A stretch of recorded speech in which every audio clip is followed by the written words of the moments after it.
live. Hey, Matt, what is going on? We're live. And nobody's here right at the moment, but that's okay, because it's been a couple weeks. I was gone, and now I'm back, and we're going to be working on, I think it's part 11, part 12. I can't remember, but I got the 135 scale Tamiya M1A1 Abrams project going on here, and I'm going to be working on the base tonight. I have got most of the weather, actually all the weathering done really on the tank. I've still got the figures I got to paint. There's a couple things I got to do to complete this part of it, but what I'm really going to focus on tonight is the base, which is a couple of products I bought. I showed them in one of the previous episodes, and that's this AK asphalt. This stuff is really good. I'm really impressed by it. This is the first time I've ever used it, but yeah, I've got no complaints at all, other than maybe that this is a little bit thinner than I would like it to be working with it in initially. But after using it, I realize it's probably okay that it's thinner, because you want it to really lay flat, and it simulates asphalt very, very well. The other one I've used is the desert sand, which is the other half of this. Okay, and it's a little bit thicker out of the jar, and these are what's the size of this? 250 mil jugs of this stuff. The sand is a little bit thicker, and it's gritty, of course, and it simulates desert sand really, really well. And so far, I'm actually very impressed by it. So what I did is I went out and I bought a set of these little like modeling spatulas.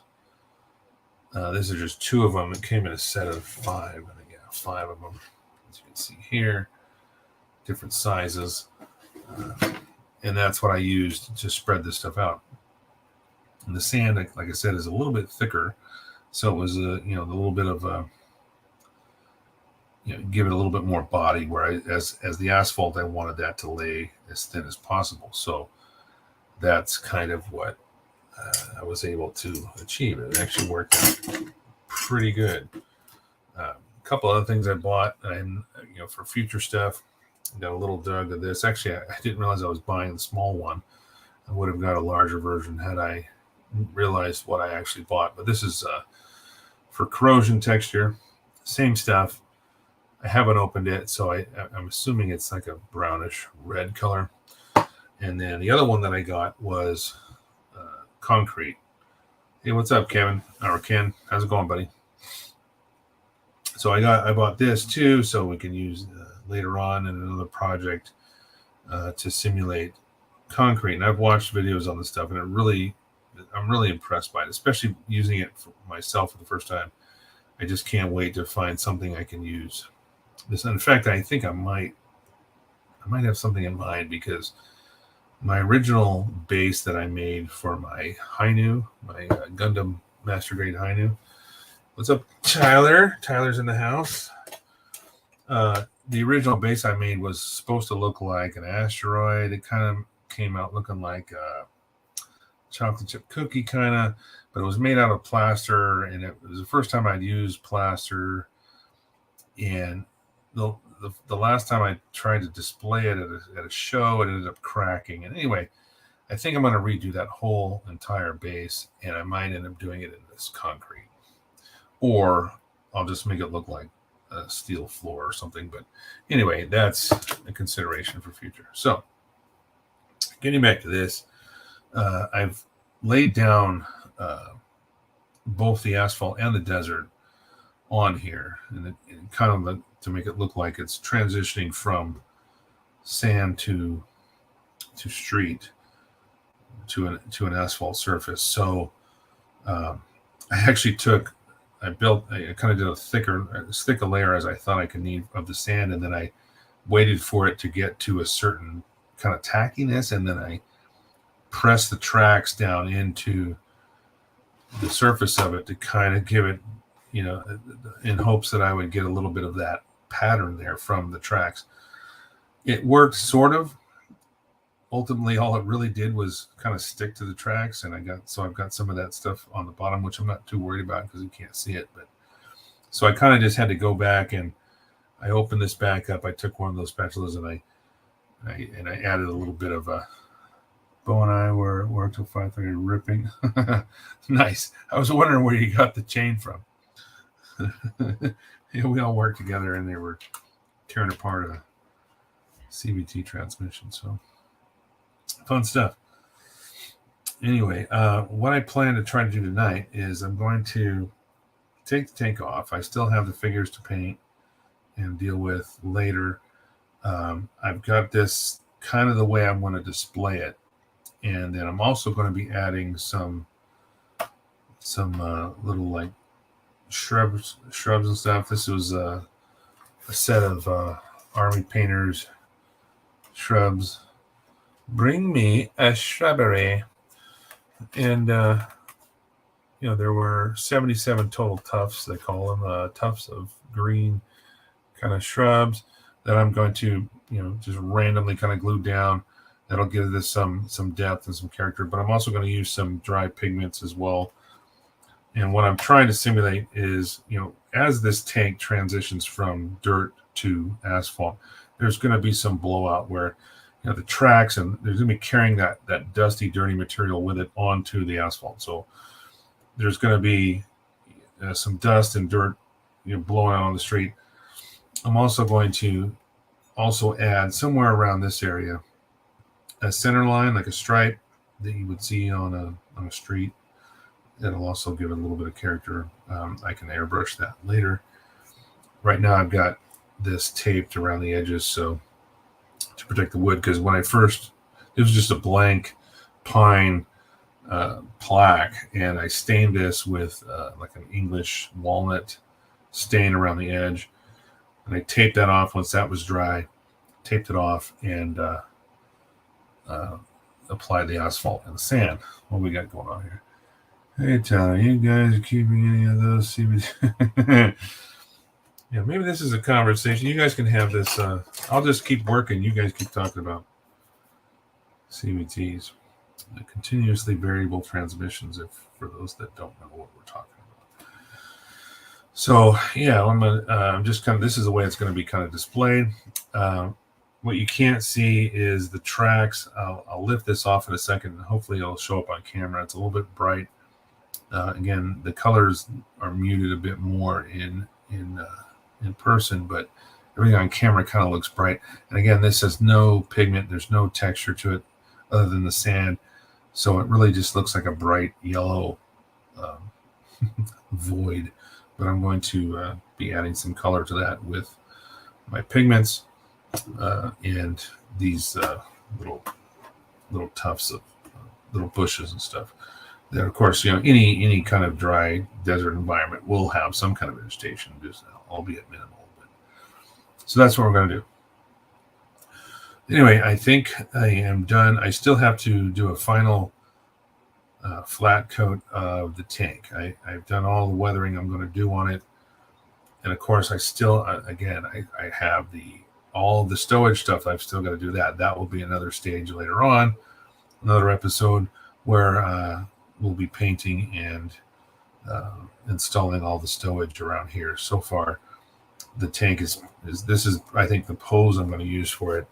Turret slightly turned, transitioning from dirt to pavement, and then just weathering it to look like it matches the environment. Because a lot of times I've gone to shows, and I saw something that was just a beautifully weathered kit or whatever it was, and then they just placed it on a diorama base, but it didn't look like it really belonged. There was no connection between the kit and what it was sitting on. For me, I want it to look like this is a snapshot of something happening, in real life, whatever it is, this tank, crossing onto a street. This is the way you would cross the street. You wouldn't cross directly across it. If you were, my military friends out there can correct me on this, but I think when anybody is driving, you always go at an angle. It's always about whatever, the right direction across a street or something like that. So that's what I was kind of trying to simulate, was the right direction, the right configuration, whatever. It might not be perfect, but I think it's going to look nice when I'm done. So yeah, that's where we're at. And anyway, so I'll just pop this off. I'll flip it over here and kind of show you. This morning when I took it off, I had some, you can see the tracks. There's some of that. There's some of the sand that kind of stuck to it, even transferred some of the paint on the bottom of the tracks to the sand, but that won't be seen. This won't be seen here. But again, there'll be like a white stripe somewhere around this area. I'm really, really, really impressed by this AK stuff. It's very, very cool. But what I want to do is, because it's transitioning from sand to asphalt, there's going to be some of that dirt and material being blown out onto the pavement, and that's where we're going to focus our attention tonight. And I might even actually glue down some of these, just trying to figure out where to place them. There'll be a couple across the road edge, maybe a couple over here. Anyway, tell me what you think. Ask me a question, put it in the chat, and I'll try to answer it. I won't try it. I will answer it. Anyway, cheers, everybody. So anyway, I was gone for a couple weeks. I'm back. Had some family in town 2 weeks ago, and they were visiting for a week, and so I didn't put a show on 2 weeks ago. And then last week I was really just way busy prepping for some other real life stuff going on, and I just felt like, you know what, I'm just going to take another week off, and not even worry about it. So I'm going to start with here. I'm going to put my magnifiers on. Can't do any work without these guys, and these are eye adjusters from Micromark, if you're interested. They go from 0.5, I think, all the way up to 4 times magnification. There's a little adjustment knobs on the sides, and they work really well. They work really, really well for guys like me that are getting a bit older and can't see anymore. But you can adjust them and to whatever magnification you need. You got 3 different colors. Kind of expensive. Won't not gonna lie, they're kind of pricey, but I think they're worth it for someone who's wants to be able to use a set of magnifiers without having to put one of those big, heavy things on your forehead that make you all sweaty or whatever. What's up, Julius? Good evening, my friend. Good to see you. So I'm just working on the base with my M1A1 Abrams tank. Just going to be adding some pigment, and where the tracks are coming out onto the asphalt, I want to have some of this, look like it's some dirt and stuff blowing out. So there's going to be, there's quite a bit of difference. Is it raining outside? It's just wind. I just heard like a big old gust come up. Anyway, I'm going to be applying some of this to the base to give it that effect, that blowout effect of transition. Because these colors are quite a bit different, they add quite a bit. And I can also airbrush too, but I think the pigments are nice. This is the lightest one I have, and it's actually fairly dark against the contrast of this sand from AK. That's okay.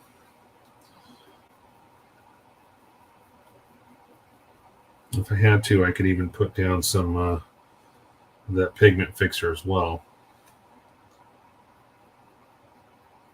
So I'm just kind of flicking the brush of this to kind of blow it out to make it look like that,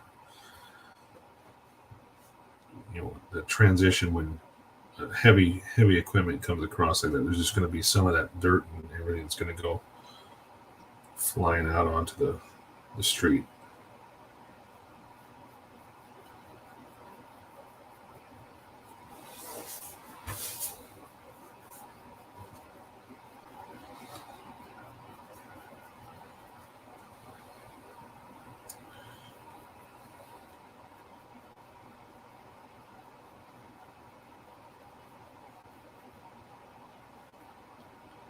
Sure, like that. I have noticed with this asphalt, like if you rub it, it's almost like it takes on you can kind of see the discoloration here a little bit.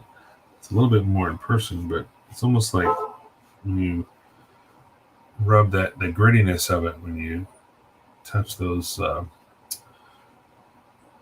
surface of it, it kind of almost creates almost like a silvering kind of effect. Not too bad, but this looks good. Even on camera, you can kind of see what I'm going for here. The tracks run basically this area here, almost the width of my finger, basically straight on, and then onto the street. So there's going to be a lot of that with that blowout here, which is exactly what I want to try to do. So I'm just blending. I'm using this brush and blending it.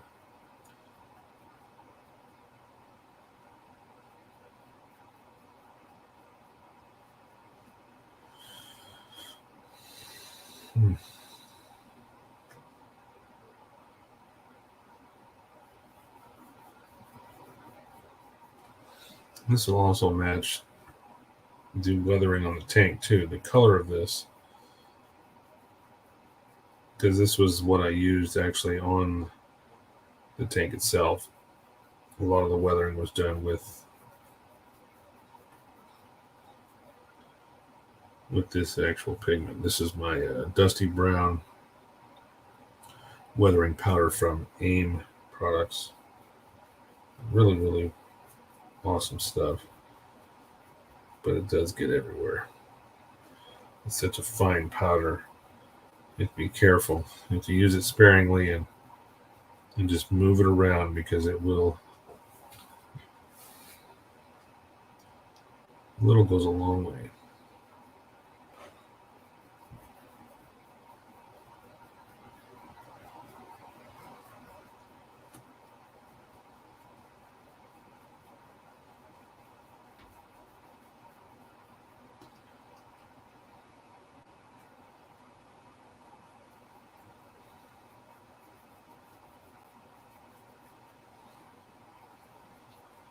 There we go. I'm just kind of highlighting the tracks. This is the area where the tank is going to actually have driven across this. So there's going to be that surface disturbance from where those tracks were. I've even got a bigger brush too that I can actually go back and blend some more of this with. This little guy right. This actually, it's a little bit more of a stiffer brush, so I can actually feather this stuff out a little bit more.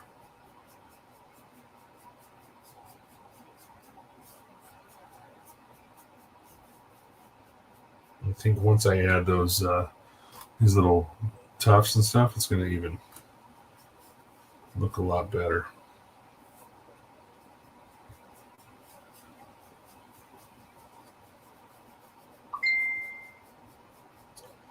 Ding. That's my phone for those watching. It's all there. You know it's going to.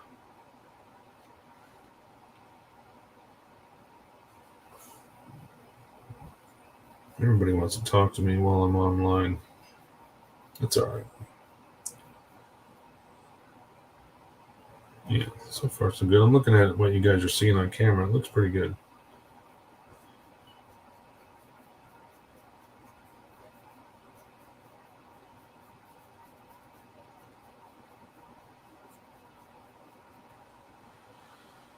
Okay, then I got the second track, which goes from basically almost the entire length of this, front to back. So right up here, all the way down this area. I'm not too worried about this area under the tank. You're not going to see a whole lot of that, but I do want to focus on what is going to be blown out from the outside edge of the second track.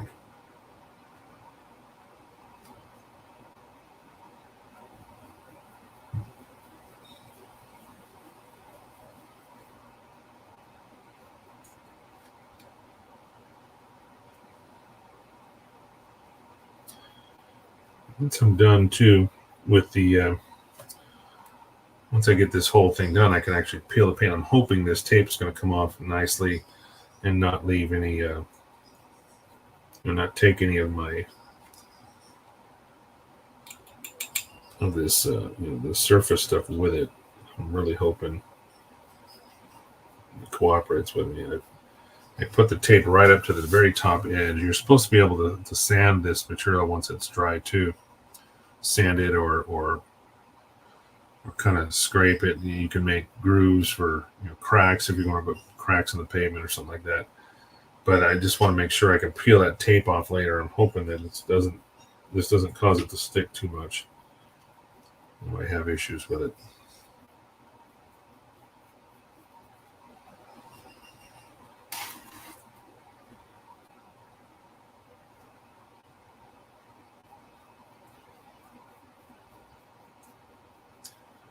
So who's my sole survivor? I got one guy still watching. Is that you, Tyler? Or is it Ken? Or maybe even Julius. Maybe it's Julius.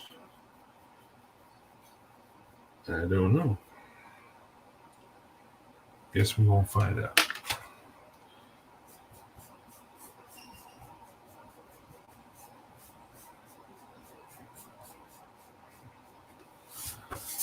I like the way this is kind of just blending this out. The bristles of this brush are a little bit stiffer, but works nice to kind of fan those colors out. You're still here? Lost my two brothers from work, huh? All right. Good to have you, Julia. Thanks for hanging out. I appreciate you. I really do.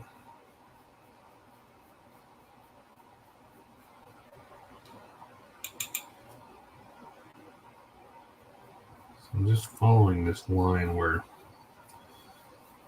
because what I did was once I placed the tank down there and I was, making sure I had the right, what the tracks were when I pressed it down into the sand. So I took the spatula and I kind of just built up an edge, like some of that, sand would have been pushed aside just under the sheer weight of the tank. So I've kind of got a faint line here where the track goes. So what I'm doing is I'm just blowing out those you say my name? Well, that's funny because it shows 0 people watching, but maybe that's on Facebook, because I don't see anybody. It doesn't show anybody watching right now. It's interesting. That must be just the Facebook feed then, because I can see everybody on. As far as the chat, where the chats are coming from, you guys are all watching on YouTube. So that's good to know, because when I look up and I see the number of people watching, I think that's everybody in the chat, but maybe not. Not anymore. After seeing that, I realize what that is now. It's just the people on Facebook.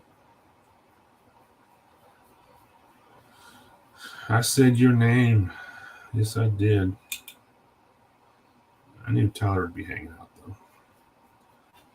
He's loyal. He'll always be hanging out. So anyway, now that I've got that faint line here, I can kind of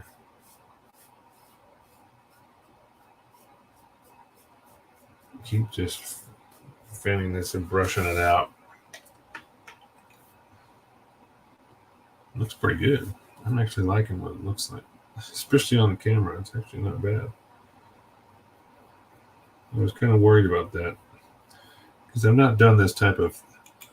I mean, I did something kind of like this when I did my Mandalorian dial with the Scout Troopers. I made, but that was actually using actual sand and scenic glue, where this is a new product I've never really played around with yet. So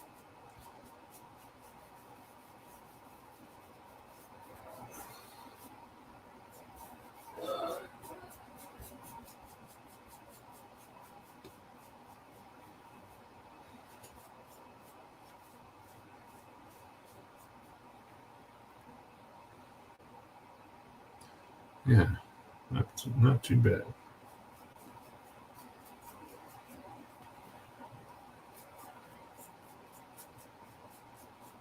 It's crazy how little of this. I mean, taking just brushing it, just moves it around. This stuff is such a fine powder that, and periodically I can go back and place the tank back up here, and just to kind of see what we're see if I'm achieving. There's not going to be too much blowout here because the tracks just basically run right to the edge of this. Excuse me. Right to the edge of where this transition line is. So I don't want to go too much, but I do have to have a little bit like that. What did I drop? I just heard something fall. What was that? Yeah, I guess I'll have to find it later. Something fell off. I had caught my arm on it. Anyway, let's do this. Let's see. We're going to do a little experiment here. I'm going to take this tank, place it back on where I think it's going to go. Right about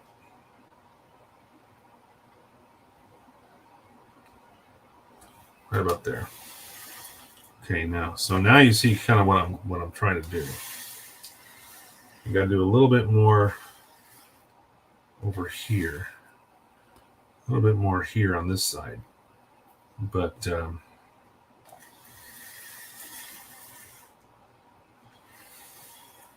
kind of see that transition from dark to light. I'll add a little bit of shadows and stuff in here, but then I'm also going to put some of these down. So that's really going to make this look quite a bit more believable. All right, let's put you back over here. Keep going on the pigments.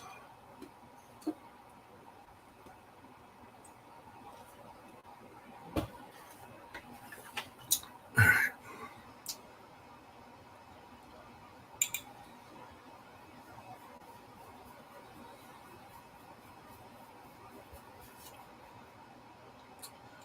I'm not too worried about under the tracks because, again, those won't be seen. I'm not going to glue down the tank to this diorama or to the base, which is kind of can be a double-edged sword. Years ago, a friend of mine had a really small scale tank that he built. Had a bunch of photo etch and stuff like that on it, and put it on a little wood base. Went to an IPMS show, and one of the judges picked it up and went to look at it, kind of just turned it over and dropped his tank right off onto the table, busted a bunch of photo etch off of it. It was repairable, but man, I'm sure the guy felt bad. As he put a note there like, I'm sorry I picked it up, I didn't mean to. But that's why, they tell people don't touch it. You got to look around. You got to look at the model from, where it's on the table. You can't pick it up sometimes and manipulate it like that. It just doesn't work out.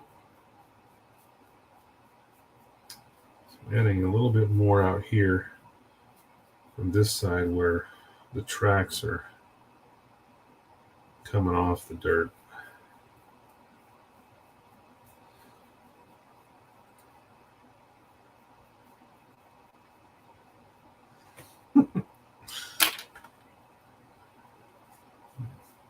Not sure what all those hearts are for, Tyler.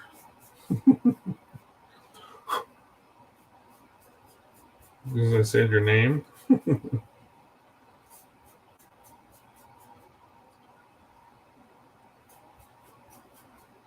really like this wide bristle brush because it's really good for blending these edges, because you can see how this just kind of blows out, and that's what I was looking for. I wanted to. Oh, geez, I almost lost my brush. I wanted it to look like that kind of blowout, where the blowout effect of the dirt. I mean, I'm sure everybody's seen videos of tanks and stuff in Iraq or Afghanistan or whatever, and they're just covered in dirt. There's so much dust everywhere. It's just insane how much is around. And so just every movement they make is just covered. There's just dust and dirt flying everywhere. So by doing this,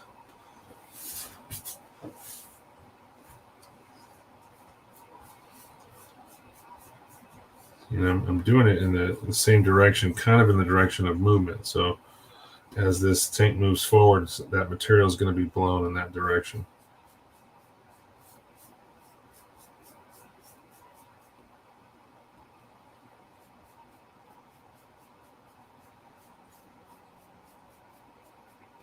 And I can even use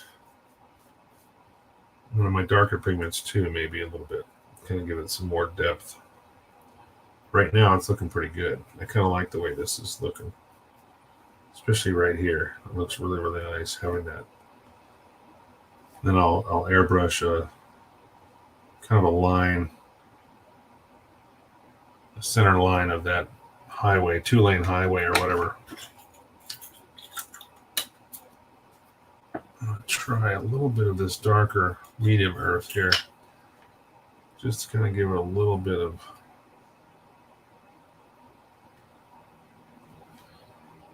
depth here and there.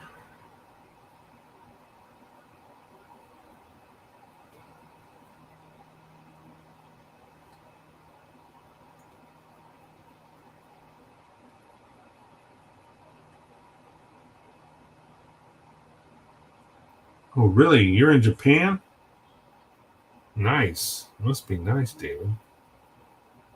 I want to go to Japan. I've not been there. I really would like to see it someday before I cross over that rainbow bridge. We shall see.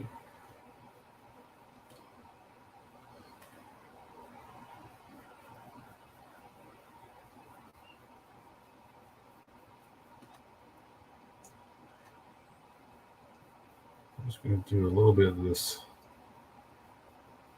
medium color down the middle of where the tracks are.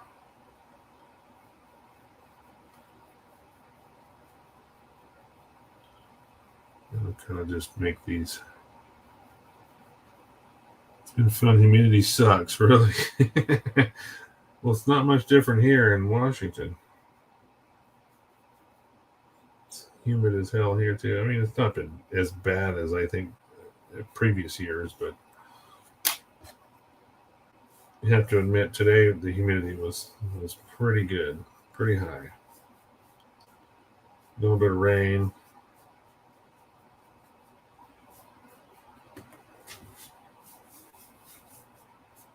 For the most part, just muggy. Mostly just muggy.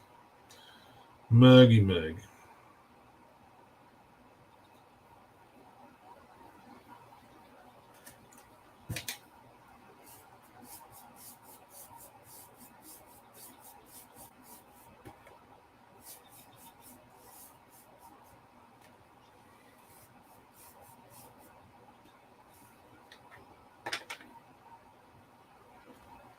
Kind of like that.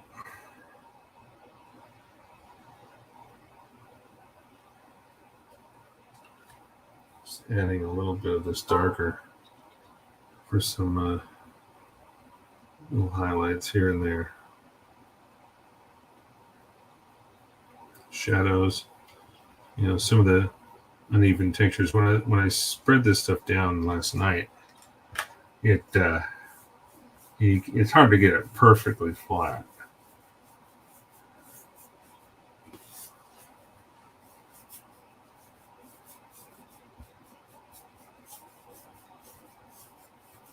Okay. It's looking pretty good right now. Let me take the tank, put the tank back on here for a second. Let's see, so right about there, I believe.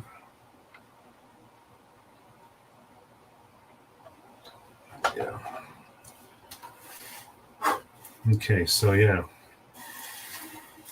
Let's see here. Maybe I need to do a little bit more out here. I think I need a little more dust over here. What's up, Angel? Good to see you as well. I like this here. I like the dust here, but I think I need to go a little bit further up, just where that front track is. Here, this one hasn't quite hit the pavement yet, so there's not going to be a ton up here, but there is some of that blowout from those tracks moving forward in the dirt here. And then, of course, like I said, I'm going to add these guys and glue them down, glue a couple of those tufts down here and there. That'll make this desert scheme, I think, look really nice. Together we roll. Oh, shit. Brother is in the house. First time I think you've made it in, my brother. And I mean my brother, he's actually my brother. Not just my friend, my brother. So, yeah, we're just doing... We need a lot more dust if they were hauling ass.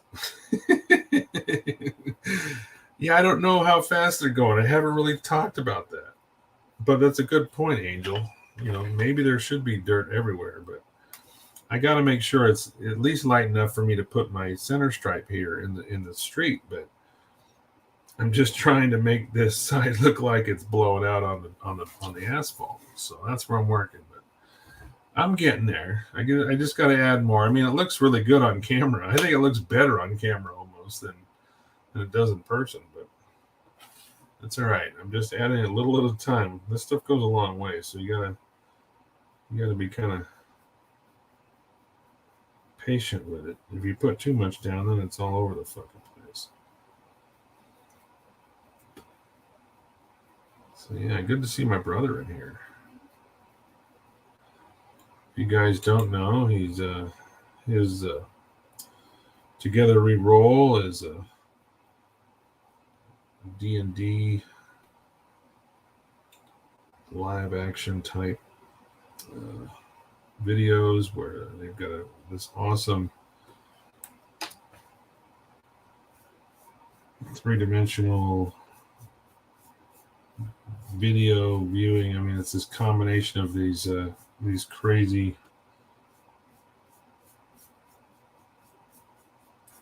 3D board role-playing all rolled into one. So you go check out his page on YouTube. All right. So how there, Angel? Are you satisfied now? I got more dirt on this side. So now I can put down the tank again and take another look. Make sure these light areas in the center here, I'm really not worried because the tracks are going to cover that up. I'm not too worried about that. I'm not going to waste my materials trying to cover that stuff up. But the stuff that's exposed, yes, definitely want to see that. So here, let's put this back down. I'm going to make an adjustment here. So right about there. Turn this. Okay. Yep. Yeah, that's good on the outside, but I think I got to add a little bit more, maybe right in front. So far, so good. I think it's looking good. It's getting there. Once I get the dirt down, I can start adding my shrubbery. Bring me some shrubbery. Bring me a shrubbery. So, Dave, if you're still in the room, are you going to Washington State Midsummer Fair this weekend? I hope you are, because I just got my laces today for the boots that I modified that would fit, and they work perfectly. So, looks like I will be able to get into full outfit come Saturday. Yep, cool. Yeah, we will be there Saturday as well. I don't know if you know, but John Breen, I'm sure you know him. John Breen has a booth there. I just got a message from him the other day because I didn't realize he was there. So he's can't remember. I got to look at the messages he sent me, but there's a certain stage that he is close to, and let's go give him a shout when we get there. So, all right, this is looking pretty sick. I like it. Might be ready to start adding a little bit of bushes. I'm gonna have to get out the Elmer's glue. Oh, I got the Elmer's here. Okay, good. I don't have to get up for it. So, this was a pack of 77 little tufts of, let's call Army Painters. Just open it up here. I'm pretty sure these even have an adhesive back to them, but I think I want to put down some glue. So we've got 12 of these big fat ones, and then there's 35 of the medium ones and 30 of the small little tiny ones. I'm trying to think of what would look better at this scale. Probably medium or small.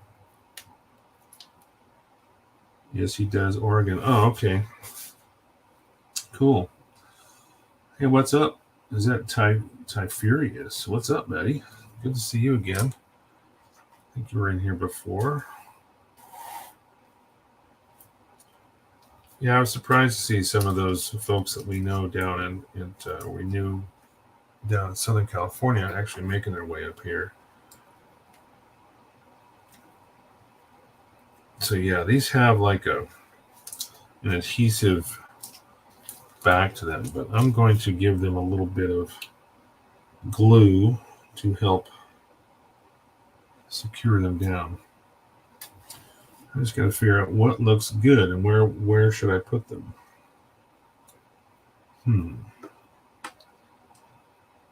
Boot suit. Boot suit? I'm not sure what you're trying to tell me, dude. Gotta run? Oh, sorry, David. I missed that message a minute ago. Just want to stop by and say, hey, thanks, bud. Thanks for stopping in, David. You're in Japan anyway. Have fun over there, my friend. He lives in Eugene. What? Yeah, a lot of people moving out of California. I can't imagine why.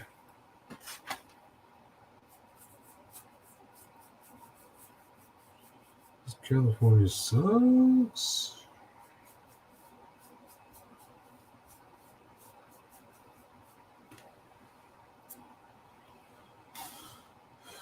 All right. I'm going to have to add some more dirt when I get that center line down, but maybe I can mask that off too. We'll see. See how that goes.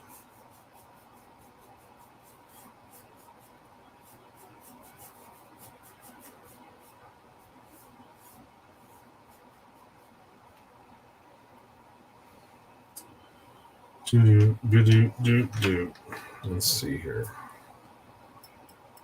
Tank is going to be covering all this up. So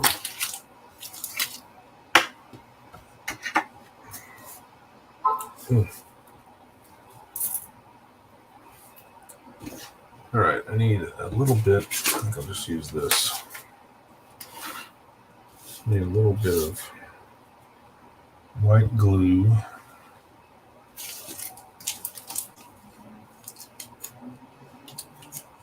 Not sure where to put these.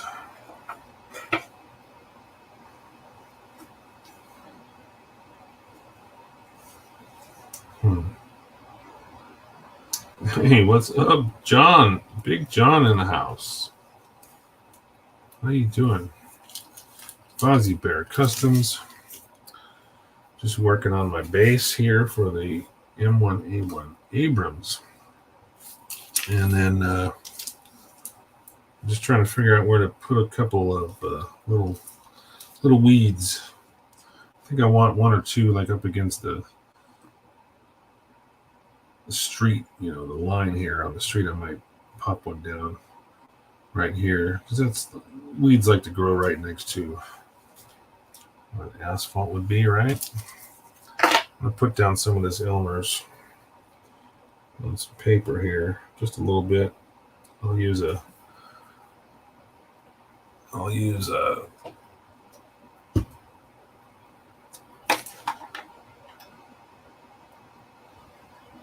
little toothpicks here to kind of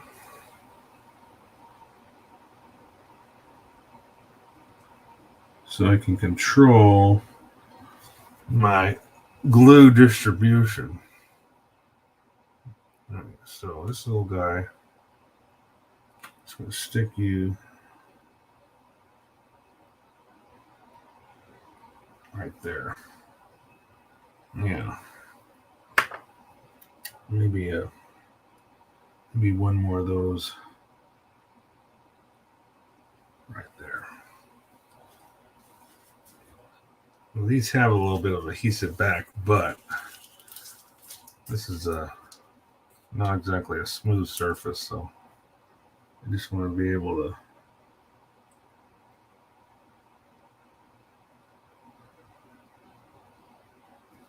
stick it down there. There we go. I think I like it.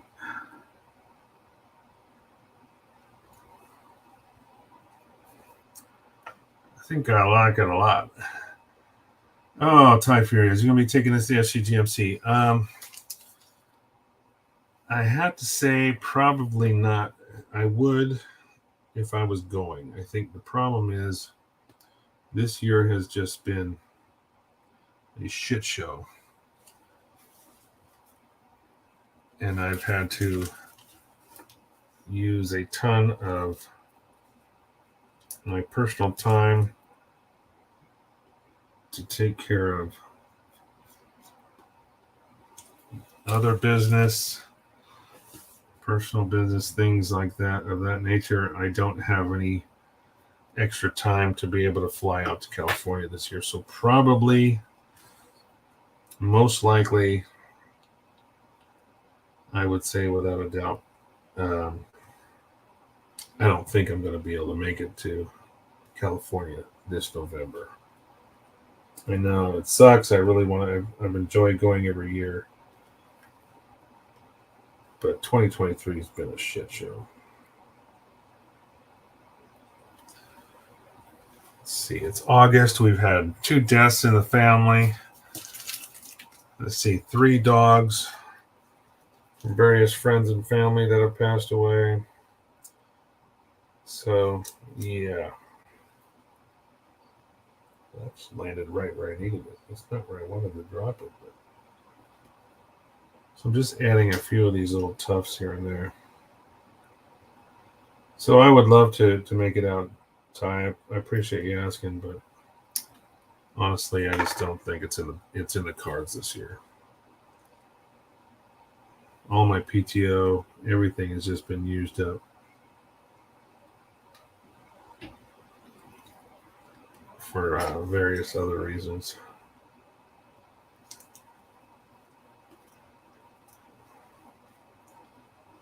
And so I just don't have, I'm not going to have any left. Yeah, it sucks. I'm sorry to hear about your father. Yeah, we lost my mother in February and my father-in-law in July.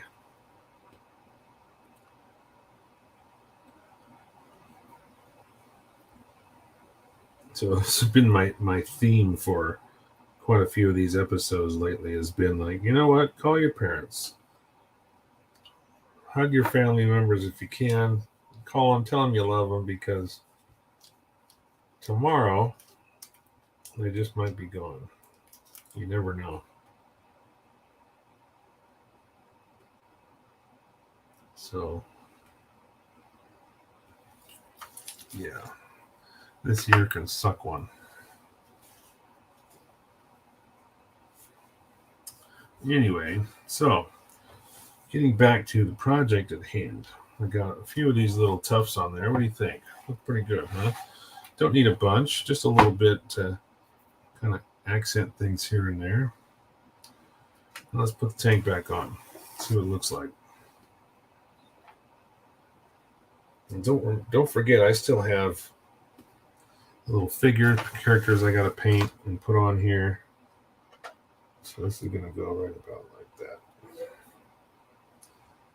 Yeah, so there we go. Let me get rid of this Elmer's glue before I put my hand in it. That'll be a mess. Get you out of the way. Close that. That off. Okay. Whoa. Avalanche. I'm going to set that up right. Jumping shit. Okay. Crisis averted. All right, so I like the way this is looking. I still have to add my center stripe. That'll give it a little bit more depth here in the road. But yeah, I think I like the way this is looking. What do you guys think?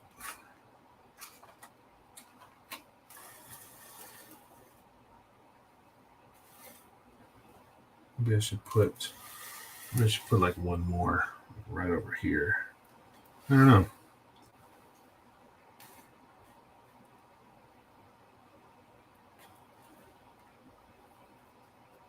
I kind of like it.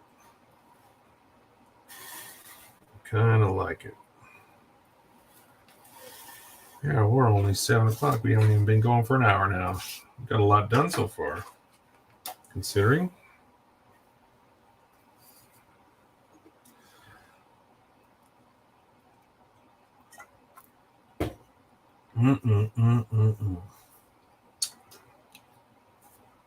Now this is going to be turned slightly too, kind of like that. So the turret will be off center. Might actually bring this forward slightly, kind of right about there. Yeah, I think that's where I want it. I think this track, I need it right on the edge of the sand there. Not quite on the pavement yet, but this side's quite a bit of it. I got about almost the entire run of this left side track on the pavement. So by having all that dust blow out, that looks good. Maybe a little bit more underneath in the middle. So far, so good. Yeah, what do you guys think? Tell me what you think. Throw a comment in there. Meantime, I'll take this back off. And just a little bit more dust around this area here underneath the center of the tank. Not that it's going to be seen much, but I'm sure the rivet counters I'm going to run into will be looking. They'll be looking for it. Those IPMS guys, you know how they are with their armor. They're going to be all over this tank. Just ripping it apart for all its inaccuracies. That's all right. I knew I wasn't going into this trying to make it perfect.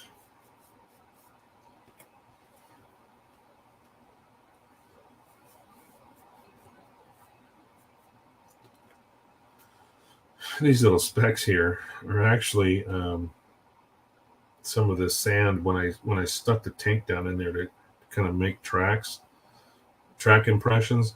It stuck to the bottom of the tread, so when I moved it out here, that just kind of transferred. So it still won't be seen, but it is kind of funny to see that those little pieces there.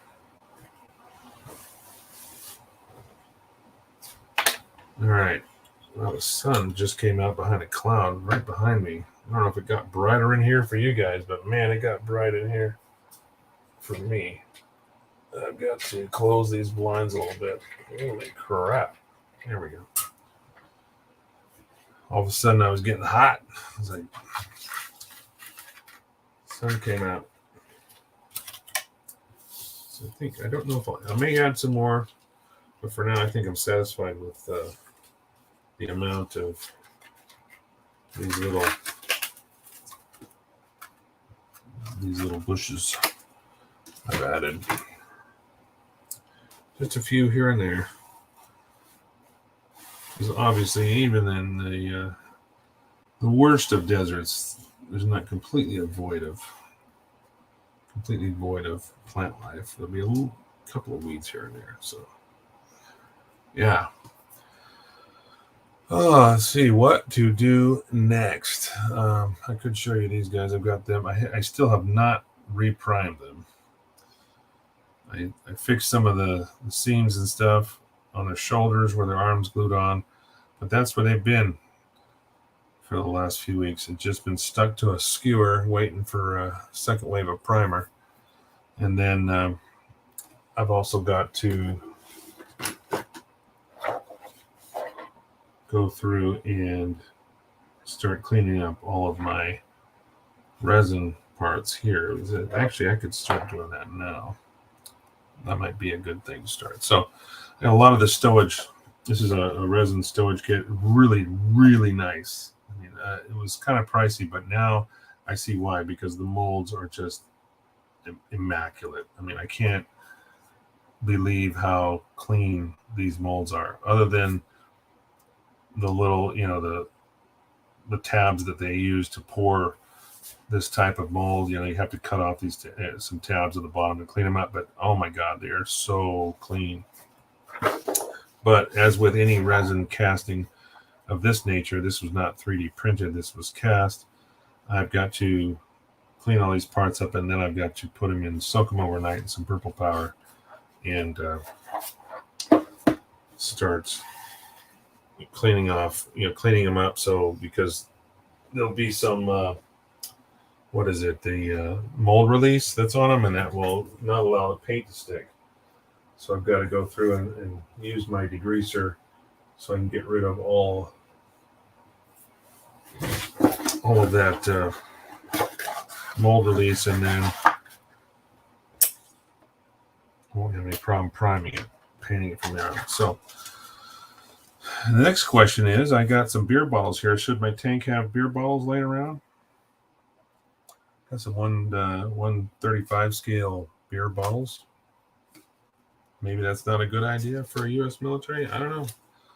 I got some water bottles here. These were resin, 3D resin. I don't know if these were printed. No, they look like they're just clear resin bottles. I'll have to clean those up too. Then I have some plastic 135 scale water bottles, which are the same as the resin printed, or resin cast, I should say. So these are nice, but the big thing is here. I showed one of these in an earlier episode. These are MRE boxes. You have to cut them out really carefully, trim them up, and then they fold up to one of these guys. This little tiny MRE box. Let's see if I can get it to focus. Come on. You can do it. Focus. There you go. Yeah. It's even got a barcode on it. Little MRE boxes. So we'll put those in the stowage area as well. Then there's a little bit larger box here. These are larger size. Same concept. Got to cut them out. And we're going to put as much of that stowage on as possible. I'm not going to be able to use nearly everything in this kit. There's so many pieces of resin in here. But what I do want to use is some of the, like there's a nice little cooler, like this little water cooler. I mean, just amazing. What I can't believe is that the handles are hollow underneath. I don't know how they did it. I mean, really, these aren't printed. I just don't know how they did it because the molds are so clean. And again, it was well worth the money. And I got a couple gas cans here, which I would like to use. Even comes with the tie-down straps. I mean, just immaculate.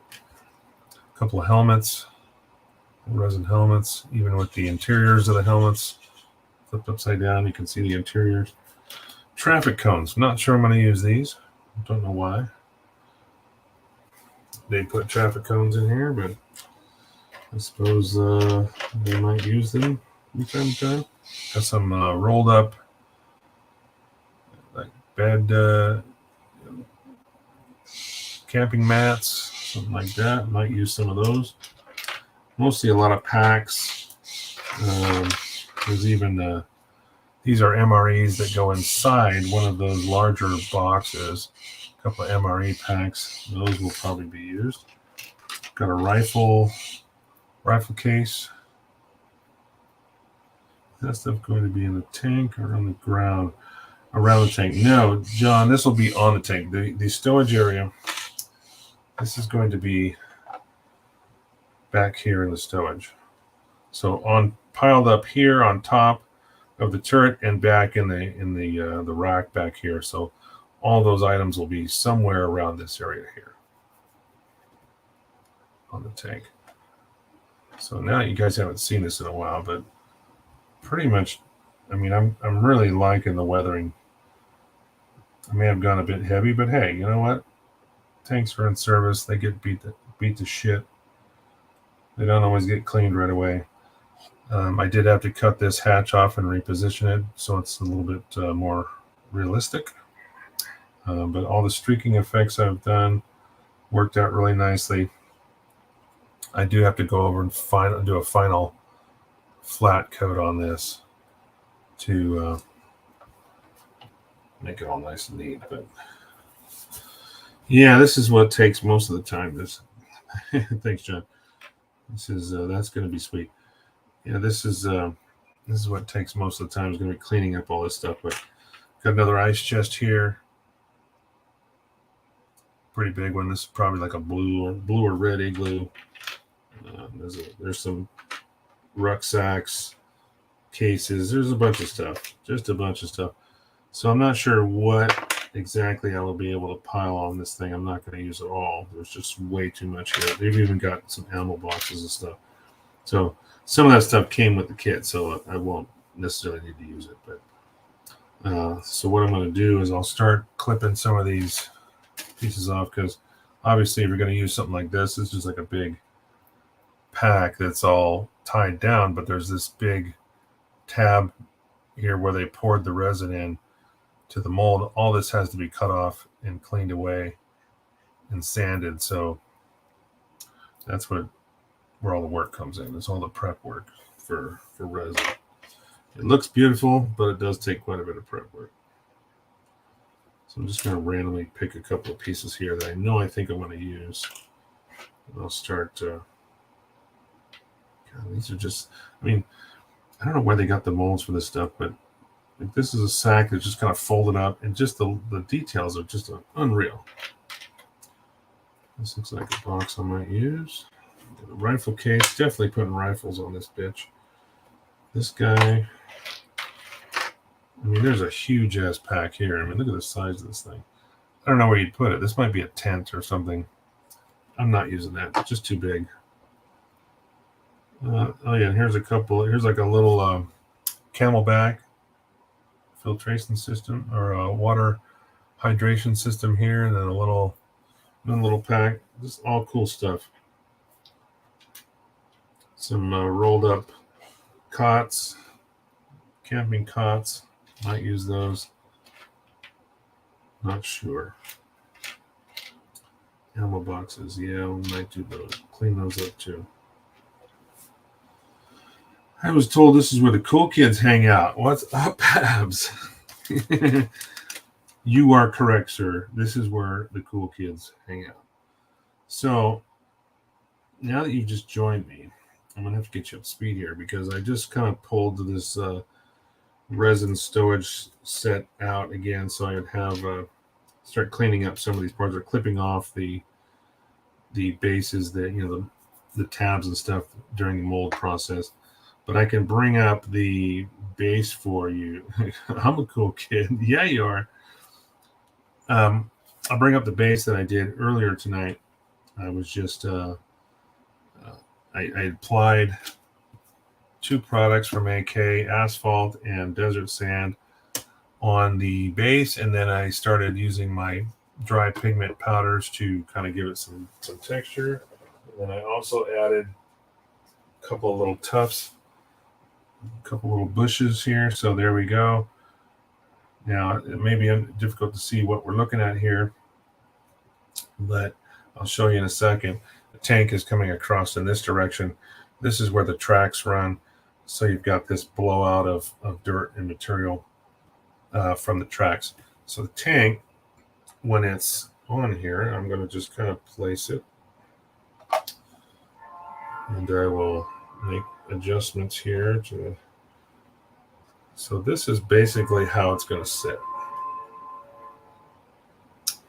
And I still have to paint a center line, some kind of white paint on the asphalt here to make it look like a center line of a 2-lane highway.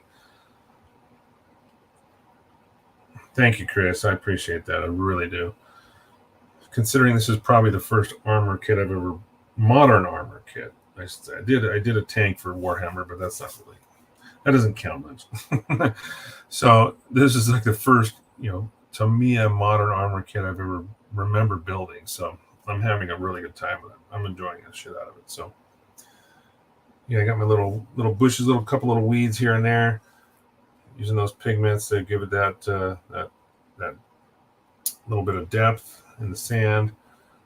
Then we'll look at the figure characters I got to paint so they can go on the top of the tank, and then all the stowage and everything that's going to go in the back here. So that's where we're at. I'm just going to set this down before I do something stupid and drop it. And then, yeah, I'll call this one a wrap. I'm really excited about something that is supposed to show up. I don't know when it's coming, but I did a thing and I bought something I've never done before. And that was, there's a guy who makes and casts his own large-scale Macross kits. And he has created a tomahawk in 1/48 scale. So he calls it the Thomas Hawk, and I think that's funny because it might be a way of protecting him from copyright in some way. But it looks amazing. It's got a detailed cockpit. It's supposed to be really, really nice. Right now, he's just working on the instruction booklets and getting the decals printed. Other than that, the kits are boxed and ready to go. So hopefully I should have that within a few weeks here and be able to show that off during one of my future episodes. And hopefully this one will be done at just the right time that I can start working on that. That would be ideal, but we'll see. Not going to worry about it if it doesn't happen, but it looks really nice. The pictures I've seen are amazing. He produces limited runs. He basically makes, he casts his kits until the molds no longer produce a viable kit. Basically, he cuts off his production when the molds are no longer useful, which is great, because then he's never selling anything that is just garbage, And the stuff I've seen him do before, this isn't the first kit he's made. I've watched some of the things he's done, and this is the first time I've actually bought one. But this is probably the first time I've actually been in a position to buy one. So there you go. Anyway, I'm going to start clipping some of these this stuff off here. I just found another one that's really nice, and this is like a little tool box, little tiny toolbox, and another little, looks like a cooler, a little soft cooler. I mean, some of the parts in here are just freaking cool. They're amazing, and the molds are crisp and clean, and the stuff's not too terribly hard either. And the way they did these molds, they molded all of them so the tabs and the bases of these are on the bottom. So this makes it really nice because you don't have to worry about damaging any details or anything by clipping or sanding this stuff off because it's on the bottom of something. They really did a great job casting this stuff. So if you're if you're interested in it, it's made by Legend Productions, and this is a M1A1 or A2 Abrams stowage set 3 for Tamiya. Specifically, I'm sure it would work with any 135 scale Abrams tank, but this was when I searched it, I was looking for the Tamiya version, and this is what came up, and I bought it, and I've not been disappointed at all in its quality. So yeah, the road sound give a sense of scale.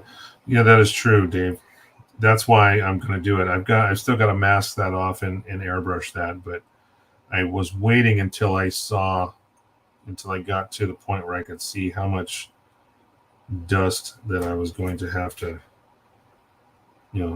transfer out into that asphalt. But I wanted to give it a little bit of sense of scale by adding that center line to the street. It's not going to be super bright, it doesn't have to be.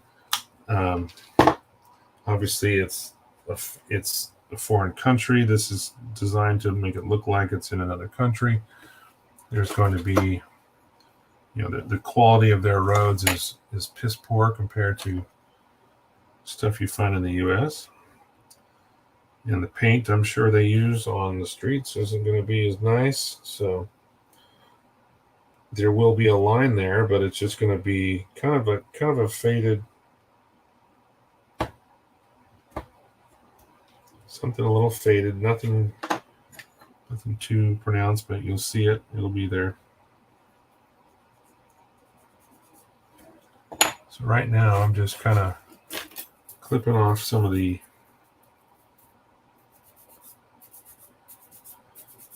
you should probably be wearing a mask for this, but I've never worn a mask when dealing with resin, even though I probably should have. Resin dust is nasty stuff.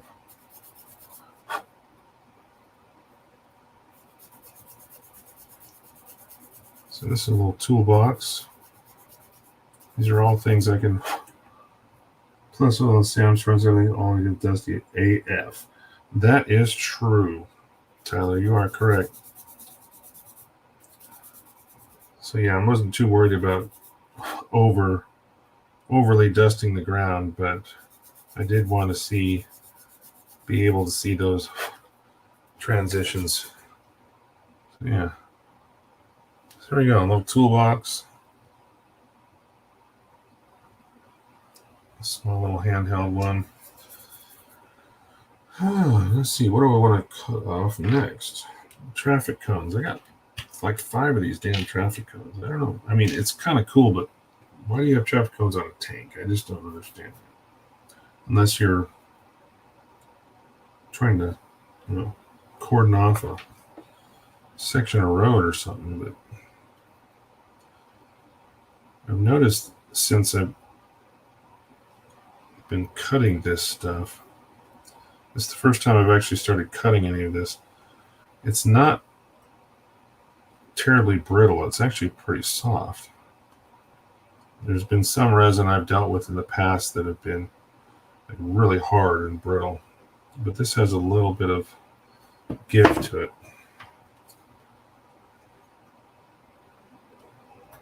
I'm trying to cut off the base of this ice chest. I actually have to bust out the big ones. I've got some big. Where are they? I thought they were in here. Oh, there they are. I see the handles. I've got a couple of pairs. These are actually snap-on. These little E719 BCG clippers. I was using these for actually building for a while there, models and stuff, but then I came across the single blade God hands, and that's all she wrote, because those are more like for soft wire and stuff, not necessarily for building models. But the first pair I bought were these E710 BCG, which are even bigger. Still snap-on. My boys at work can appreciate that. Snap-on. So yeah, I can get in here and actually cut off some of this stuff without worrying too much about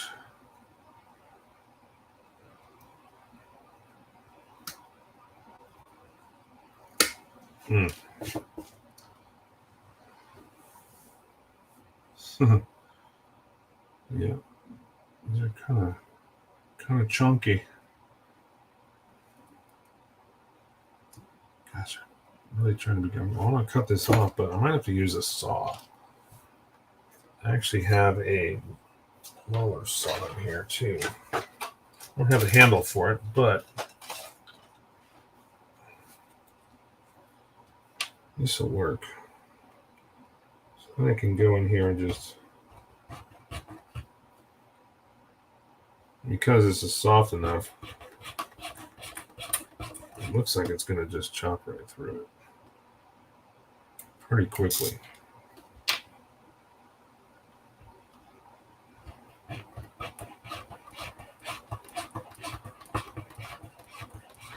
Sorry if I'm shaking the camera, guys. It's on the desk, so anytime I touch the desk, it shakes my camera. I could mount the camera higher, but then it would be farther away from what I'm working on. It might be harder for you to see. So I use a tripod, kind of just propped up behind me. I used to have one mounted, or I have a mount up higher on the shelf where my lighting is. My light bar is, and that's nice, but it is pretty far away, and then it makes the image even harder to see.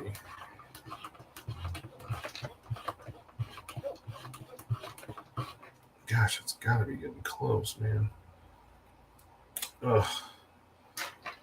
I'm going to have to stick to smaller pieces tonight. It's shaking you guys up too much.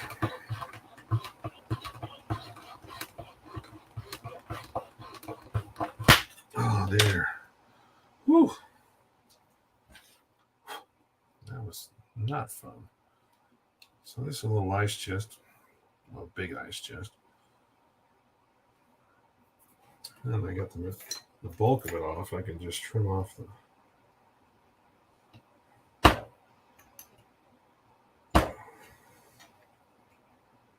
Then I can sand it flat. Oh, one of the other cool things I should probably show off is these two new chisels. USA Gundam Store has started selling chisels, and these are from, I guess they're called Line Master. And they don't come with the little stickers for the size. I actually had extra ones for my BMC chisels, but BMC doesn't make a 3.5 millimeter or a 4 millimeter. At least if they do, they haven't produced one here that we can buy yet. So I found that they had them there, and these are from Gundam Base, I guess is what I've heard, but you can buy them now from USA Gundam Store. This is the 4 millimeter. So far, they look really, really nice, very good quality. The shank, though, of course, it's not the same, unfortunately, as the Suji Burrito BMC chisels. They will not work in the handles for BMC. So if you do buy these, you have to buy the handles for them. You can get them in different colors too, but I chose black because that's my larger sizes of all my chisels are in black. But yeah, so I got a 3.5 millimeter and a 4 millimeter, which is something I couldn't get, or at least currently unavailable in the BMC line. So I'm dying to try these out. See, I mean, typically the largest sizes I only use for, I don't even use them for scribing. It's mostly for material removal, or because they're so large, you're not going to scribe a 3.5 millimeter deep line or wide panel line in a Gundam kit or something like that. So, but anyway, yeah, that's a new item I just finally got delivered, which was nice. Let me pop those back in the rack over here.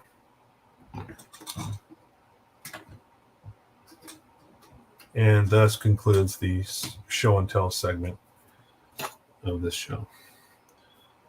Now back to trimming resin. So cut off most of the little base, and then I'm just going to scrape it off. Now I'm going to go through and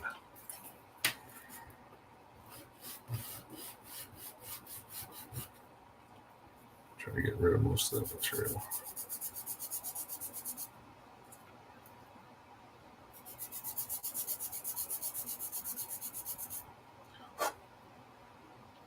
These are softer sticks, so I gotta be careful not to let them flex too much.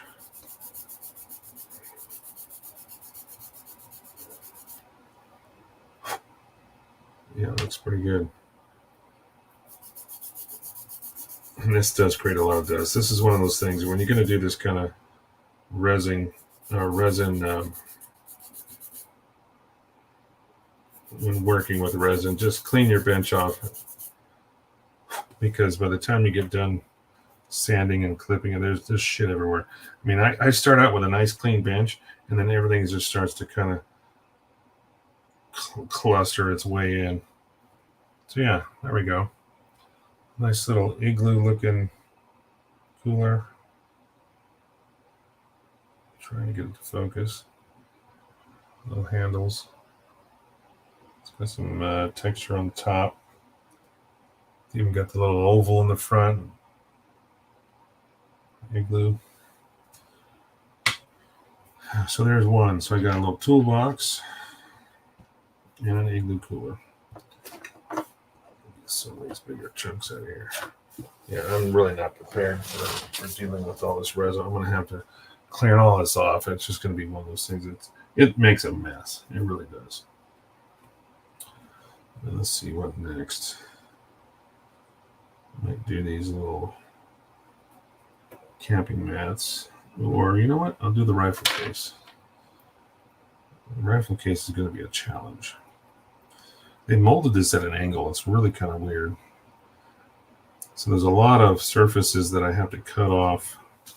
And then there's also a lot of textures or raised details on the case that I have to preserve at the same time. So it's going to be kind of tricky. Although, again, they did mold this with those, with the base of it on the bottom. So if you are, if you're laying this flat, you won't have to worry about cleaning up the bottom so much because it will be covered up.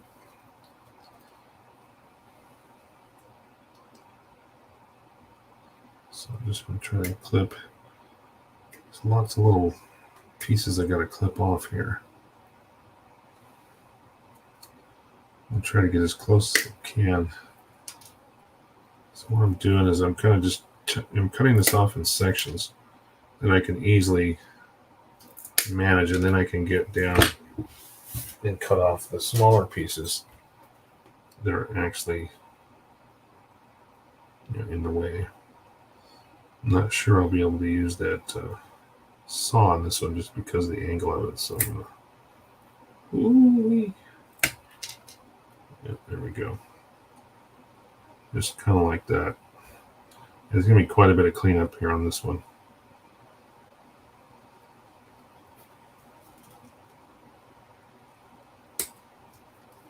like I said, fortunately, this stuff is soft enough. It's not too terribly brittle. So when I cut something off, it doesn't, it doesn't splinter and take a big chunk of some of the piece that I'm trying to preserve. There we go. Okay. So most of the slag has been removed. A little bit to deal with, but other than that, that's pretty good. So yeah, this is like a rifle case. It's got, he's got see those raised details there. Those ribs go all the way around past the handle, and then the bottom side, this is where all the cleanup is. But again, that's on the bottom. So what's up, David? How are you? You're coming in right at the end. Unfortunately, I'm getting ready to call this one a show. But it's good to see you nonetheless. Appreciate every single one of you guys that come in and hang out, ask questions, or watch me do what I do. So right now I'm just trimming some resin parts for, you know what, I've got a great idea, because this is going to be a use for my new chisel. I'm going to try it right now. So I'm going to take out the 4mm. Actually, you know what, 3.5 would be better. And I would use a BMC for this. I have a 3 BMC chisel, but I want to try this 3.5 from USA Gundam Store. Again, these are Line Masters, and they are from Gundam Base. So they look and they have the appearance of the same kind of quality that BMC would be, as far as like the finish, the fit and finish of the actual bit. And so far, this is just working like a dream. All I'm doing here is just shaving off some of these, some of this material that doesn't need to be here. So rather than using this chisel for scribing a line, I'm using it to shave off, and it's just cutting like butter. And that could be due to the resin too. The resin isn't super hard, but wow, so far so good.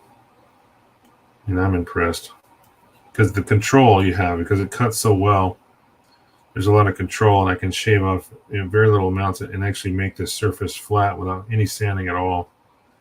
And that's a key point. I'm going to do the edge here. This is tricky because it's right next to one of those raised details. So I'm trying to trim, I'm trying to scrape this down, but also preserve that line. There's one of those ridges, one of those ribs that goes around this box. So I have to trim this straight down right alongside that. And so far, just perfect. I'm not sure how the cost is, comparably speaking, to BMC, because they were quite a bit cheaper, but typically the higher or the larger chisels aren't as much as some of the smaller ones. At least that's the way it was with the Suji Burrito line. Suji Burrito, however you pronounce it. The BMC line. Yeah, this is working great so far. I'm not disappointed at all. Wow. Just going back and cleaning up those flats, it's just perfect. What's a good scribe set you would recommend? Oh, sets. I think, Ken, to answer your question, I'm going to put this on screen. Sorry, I haven't done that a lot tonight, but scribing sets. There's not a lot of scribing sets unless, and maybe I'm wrong, but as far as I remember, there might be a couple in the Display line, but I'm not sure. But having the first-hand experience with these, if you're looking for something that's not terribly expensive but seems to work very well, I'd give these a shot. I would just go on USA Gundam Store's website and look for their chisels. They've got the handles and everything in stock. And so far, I mean, this thing is cut. And again, this is resin. Now, resin can be softer or harder in some cases than plastic. But honestly, I think this is not any harder than the plastic that I would, in a plastic kit that I would use it on. And it's cutting like a dream. I mean, it is just flawless. So yeah, I would give these a shot, and you can buy whichever ones you want. Now, if you're talking about like which ones would you buy, because you typically build more Gundam than anything else, if not Gundam only. So I've told this before to other friends that have asked, if you're going to buy chisels for scribing, for master grade scale, 1/100 scale, and 144, I would go with, if you're going to buy just a few to get started, I would go with 0.2, 0.3, maybe 0.4 millimeter at the most. You could even go smaller than that if you wanted to, 0.15. I think there's even a 125. BMC has a 125. I don't know if I don't remember if the USA Gundam stuff has stuff that small. I have all the way down to 0 in my BMC line. I have every single chisel that BMC currently sells to the U.S. market.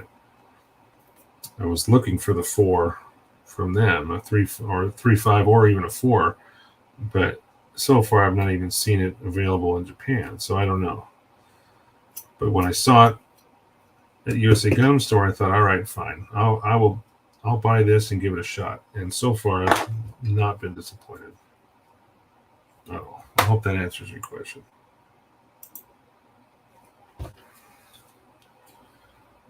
All right, guys, we're getting down to the nitty-gritty here.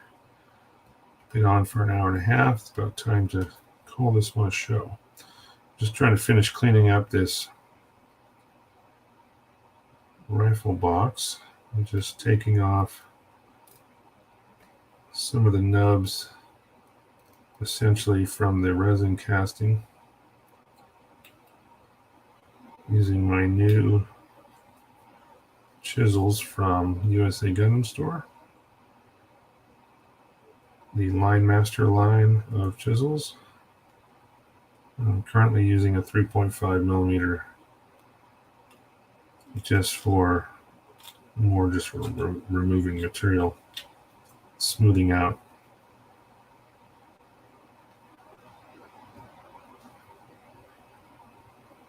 The nubs, essentially, that were used in the molding process of the resin. The cool part is once you get most of that material out, then you can actually use it like a scriber and just smooth out those surfaces, scrape them flat.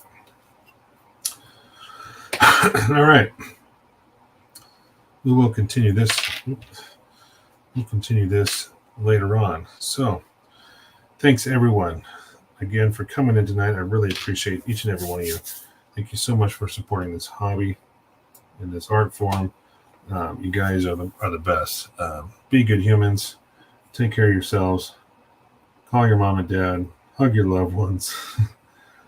Because, like I've said before, they might be gone tomorrow. You just never know.